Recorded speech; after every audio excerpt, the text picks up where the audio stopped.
3, 2, 1. Here we go. Well, good evening. I'm glad that you could join us. I thought tonight I would invite Luke and Leah to be a part of our Bible study time together.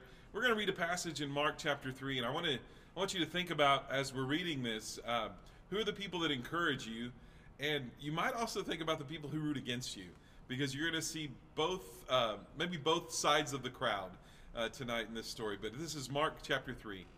Another time Jesus went into the synagogue, and a man with a shriveled hand was there. Some of them were looking for a reason to accuse Jesus, and so they watched him closely to see if he would heal him on the Sabbath. Jesus said to the man with the shriveled hand, "Stand up in front of everyone." Then Jesus asked them, "Which is lawful on the Sabbath, to do good or to do evil, to save life or to kill?" But they remained silent.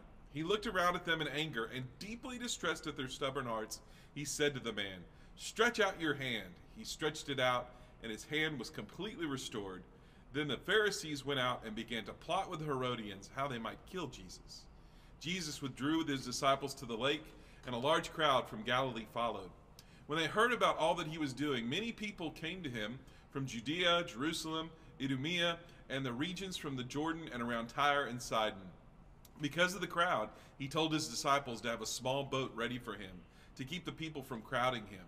For he'd healed many, so that those with diseases were pushing forward to touch him. Whenever the impure spirits saw him, they fell down before him and cried out, "You are the Son of God!" But he gave them strict orders not to tell others about him. Jesus went up to the mountainside and called to him those he wanted, and they came to him. He appointed 12 that they might be with him, and that they might send them out to preach and have authority to drive out demons. These are the 12 he appointed: Simon, to whom he gave the name Peter; James, son of Zebedee, and his brother John. To them he gave the name that means sons of thunder. Andrew, Philip, Bartholomew, Matthew, Thomas, James, son of Alphaeus, Thaddeus, Simon the Zealot, and Judas Iscariot, who betrayed him. Then Jesus entered a house, and again a crowd gathered, so that he and his disciples were not even able to eat. When his family heard about this, they went to take charge of him, for they said, "He is out of his mind." And the teachers of the law who came down from Jerusalem said, he is possessed by Beelzebub, by the prince of demons he's driving out demons. So Jesus called them over to him and began to speak to them in parables. How can Satan drive out Satan? If a kingdom is divided against itself, that kingdom cannot stand. If a house is divided against itself, the house cannot stand. And if Satan opposes himself and is divided, he cannot stand. His end has come. In fact, no one can enter a strong man's house without first tying him up. Then he can plunder the strong man's house. Truly I tell you, people can be forgiven all their sins and every slander they utter, but whoever blasphemes against the Holy Spirit will never be forgiven. They are guilty of an eternal sin. He said this because they were saying he has an impure spirit. Then Jesus' mothers and brothers arrived. Standing outside, they sent someone in to call him. A crowd was sitting around him, and they told him, "Your mother and brothers are outside looking for you." "Who are my mother and my brothers?" he asked. Then he looked at those seated in a circle around him and said, "Here are my mother and my brothers. Whoever does God's will is my brother and sister and mother." So I wanted to start with this kind of simple question. When I'm talking about kind of two sides of the crowd, if you imagine a sporting event, you've got the home crowd and the visiting crowd, those that are for and those that are against. So we're going to talk about that in our own lives, of who's for you, who's against you, who roots for you. I'm wondering, have you guys ever experienced somebody rooting against you? I would say yeah, like you said, in sports. I mean, all the time there's an away and there's a home. So you have people wanting you to fail. You have people wanting you to not do as well as you can. That's. Did it faze you? I mean, really, it's when I think back of playing baseball, I don't really consider the crowd to be much of a factor. So it's almost just like a given that there's going to be people rooting for their own sons to win. So it's kind of a give and take with that. Ever take it personally? Did the crowd ever get personal? No. I stopped after a 1 year in college, so it never got to the point where people were betting money on me to win. So. Yeah, it gets worse when there's money right? Yeah. What about you, Leah? Somebody ever rooted against you? I can't imagine. I'm sure they have. I just don't think they were ever outright in telling me or expressing it so profoundly, like to where I knew about it. But I have no doubt that there were people at some point in time, especially in theater or choir, when it came to solos or Competition, lead roles, sure. any sort of competition. I'm sure there were people that were rooting for me to fail or for themselves to succeed. My experience of somebody rooting against me, I was in college, and Rhonda and I had been dating for a good while, and I decided that I was going to ask a lot of people to pray because I was trying to decide if like she was the one and I should propose and we should get married. It was a major decision, so I asked all these different people to pray. And I asked this girl that I had known. We had been in the youth group together. We were at ACU together. And I found out later that she wasn't praying for us to stay together, but to actually break up. So good thing the Lord never heard her prayers. What about the people that root for you? Who are your biggest fans right now? Like if you, I call them balcony people, the people that are kind of our great cloud of witnesses that surround us, that cheer you on. What experience do you guys have right now? Who encourages you to keep going? I think that, parents of students that want youth ministry to succeed would also want, in turn, me to succeed in that. Yeah. And I'd hope. And then, I don't know, friends, close friends that I still have nearby. Like, they want me to succeed. They want me to do well in my profession and what I do. Do you hear that? Do you hear their voices? I mean, in what ways do you really? I mean, nobody comes to your office. Think about people who play sports for a living. People come to their office with signs, They really rooting them on. Like, can you imagine? Like, that was a great Devo. Like, what? No, I mean, like, my first day here, I had signs and superheroes, and then since then it's really tapered off. But it's slowed down a bit. Yeah. But I mean, it's such as friends, I think it's the, I don't know, it's like Leah kind of said, it's almost the silent encouragement. Like, no, I don't think any of them want to see me fail. But I don't know. I wish that all my friends would do well, but I may not make them a sign, You should. Maybe you should. Maybe, yeah, maybe think we about that. should. Should encourage in the way that you want to be encouraged. What about you, Leah? Who's cheering you on? Who's your cheering section? My biggest fan for the past almost 8 years has been Cameron. And really for the past 12 years since we've been together. And he's only gotten more outright in his fandom of me and I in him. But every day, every project, every goal that I make or achieve, he is always the one that pushes me and encourages me to go further or deeper or make it better no matter what. And I think that's what you look for in a spouse. Absolutely. Okay, I want to get back to the story here because there's a lot to unpack in this chapter. We've got the Pharisees and the Herodians, and they are literally hoping Jesus would fail. What do they want him to do? They're watching, they're looking, and they're saying, we hope he does this. What are they looking for him to do? Were you paying attention to the story? They want him to act on the Sabbath. Yeah. They want him to heal on the Sabbath. Because why? Because for them, that's against the law. Yeah, right. Because that counts as work. They're waiting for him to mess up. Yes.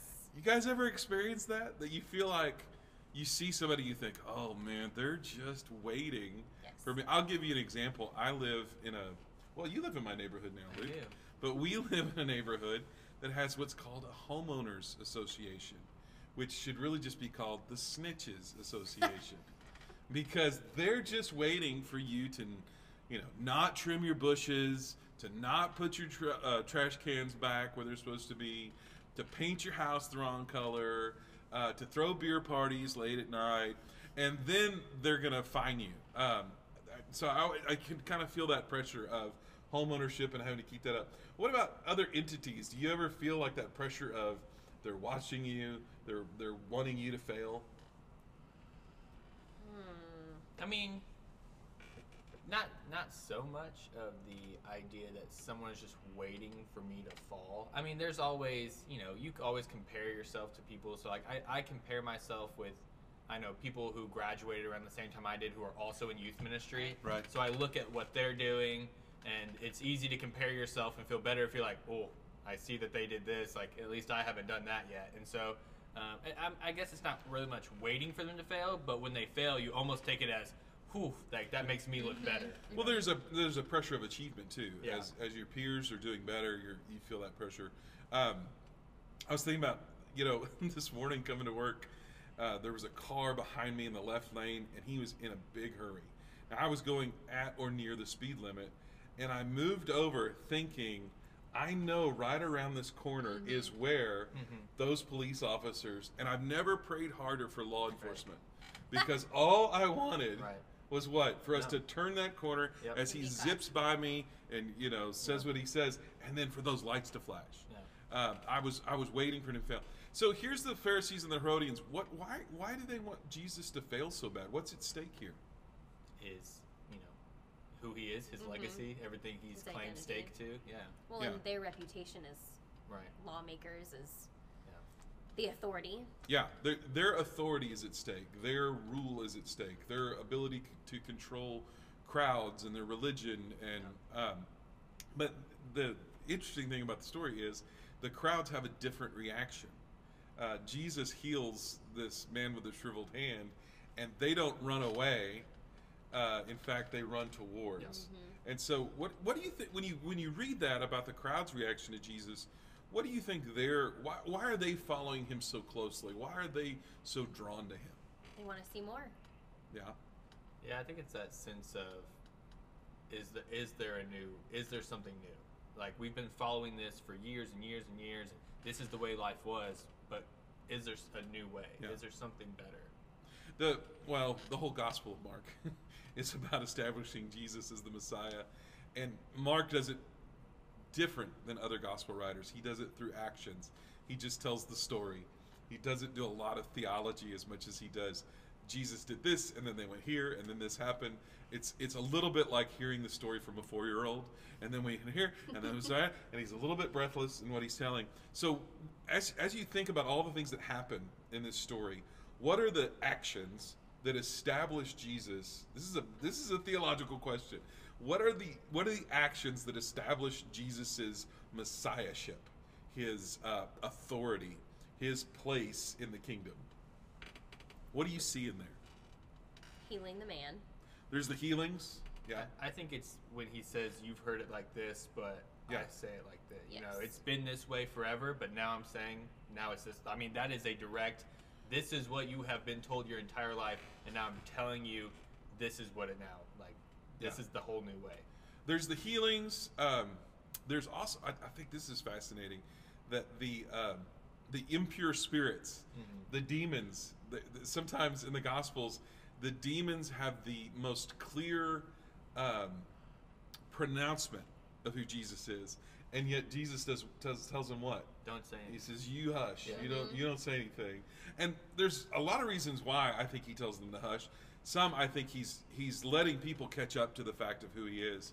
But then there's this statement that's made about Jesus that, the only way he's casting out impure demons or impure spirits is what? He's a demon himself, and Jesus doesn't take that too kindly, right? And so he makes a pretty clear pronouncement of, I'm not from Beelzebub, and the what you can take from that by the transitive property of theology is that if I'm not from the devil, then I'm from God. I'm trying to think of other things that might happen here. I mean, he also quotes Abraham Lincoln, "A house divided cannot stand." He does. He quotes Abraham Lincoln. Right. 2,000 years. That's crazy. It is really amazing. It's insane. Oh my goodness. He also doesn't turn anybody away. Oh. Like, the house is obviously crowded beyond what it should be, and he doesn't close the doors. He doesn't say you can't come in. He just continues with what he was doing. Now, they get so many people there that they can't even eat, right. which I think is interesting to show, like, it's so crowded, you can't even eat while we're there. And then this crazy story of his mother and brothers come to take charge of him. And what does that tell you in light of who are your who are the people that cheer you on, and who are the people that are against you? The idea that his mothers and brothers, I don't think that's a positive thing, in other words, that they come to take charge of him. What are they thinking? I mean, they call him crazy. They're thinking he's slipped a gear? Yes. Right? He's obviously lost it. He's got delusions of grandeur. They're like, well, wait a minute, we grew up with you. Like, there's some misunderstanding there. But then Jesus does just what you were saying, Leah. He says, he kind of draws the circle bigger, and he says, who are my mother and brothers? Those that do the will of God. So there's the miracles, there's the teaching, there's the healing. The fact that he does this on the Sabbath, the way he responds to his critics, the words of the demons, they all establish who Jesus is. Now, we also get a recounting or an accounting of who are his closest followers, who are his biggest fans. These would be his fan club, right? And what do you think the apostles, how are their motives different from the crowd? I think the crowd, honestly, is coming for the healing, staying for the miracles, and maybe there for the teaching, you know. Right. But how are the disciples different? What's different in the way they follow Jesus? I feel like it's almost at those moments when the Pharisees come up to Jesus, I believe it's they hold their breath and go, what's going to happen? Because I have given up everything to follow this man, and is it now that they're going to get him? Are they going to get him on this? How's he going to? And I just feel like every time it's, I could be fishing right now. I could be fishing. I could be fishing, right? And it's that moment where you go, all right, is this where they finally have trapped him, right? Does he finally run out of answers? You think they feel the stakes? Yeah. They know that this is okay. Right. Well, it's their life too. Yeah. Yeah. They've left everything behind. Yes. Yeah. I think it's more than just the healings, more than just the miracles that make them stick. I'm thinking about that passage in John 6, after a great miracle, and Jesus says, "Unless you eat of my body and drink of my blood, you can't follow me." And a bunch of people leave, and then he says to Simon Peter, "Are you going to leave me too?" He says, "Where else are we going to go?" Right. Yeah, right. Because we're not here because you can feed 5,000. We're here because you have the words of life. Right. Like that's the difference. I want to talk about motives real quick, and we'll kind of finish up here. But this is from a friend of mine, a guy by the name of Chris Altrock, and he says, "Somehow people have gotten the idea that Jesus just came to get us to heaven. Somehow people have gotten the idea that Christianity is just about learning how to be a more kind person. Somehow people have gotten the impression that Christianity is just about doing some religious rituals once a week. But what Mark presents is so much more. Following Jesus is about following a king into overturning suffering, injustice, ignorance, pain, and poverty from north to south and from east to west. It's about building a kingdom where those on the margins are championed, where barriers are removed between people and God, and where skin color, income, and education no longer serve as the means by which we evaluate a person's worth and value. It's about following Jesus into a revolution against the greatest source of evil in the world, the kingdom of Satan.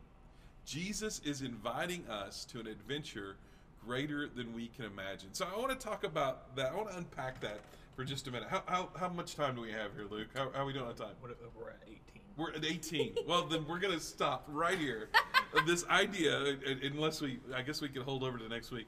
But that idea of coming to Jesus and coming for different motives, I think those lesser motives wear out more quickly. That if you do come to Jesus just to get into heaven, that'll motivate you for a time. Not for life. But it won't keep you going.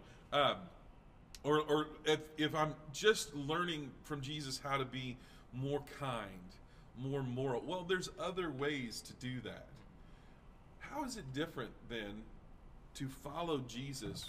How is that a different decision than just good moral teacher, I'm going to be kinder to people, he's going to save my life? What's the distinction there? Because that's the distinction that Mark 3 is all about. Not just about following Jesus because of the fish and because of the bread, but really for who he is. So speak on that a little bit. What is it that we're following Jesus into a deeper level of discipleship? Well, I think that's what it is. I think when you take on your walk with Jesus as serious as my first thing is to be discipled, and now I'm supposed to make disciples. It doesn't say make 4 disciples and you're done, right?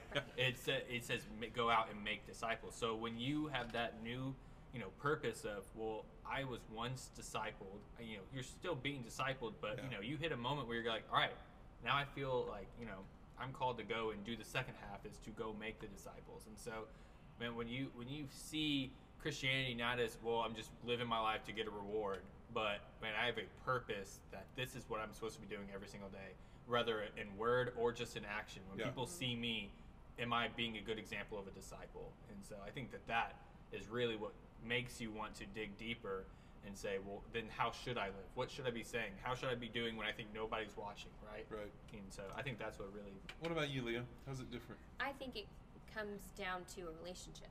You're not, if you don't have a relationship with Jesus and you only follow his words, that's great.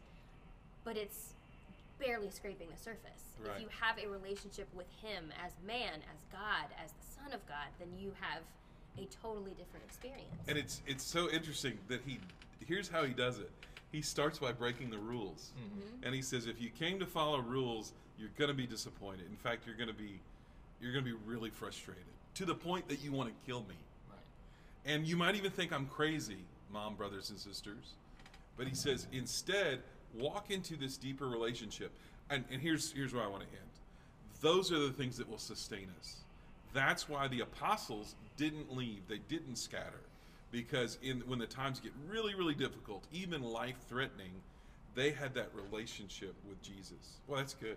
We're going to stop there. I know we went a little long tonight, but be with us next week. God bless.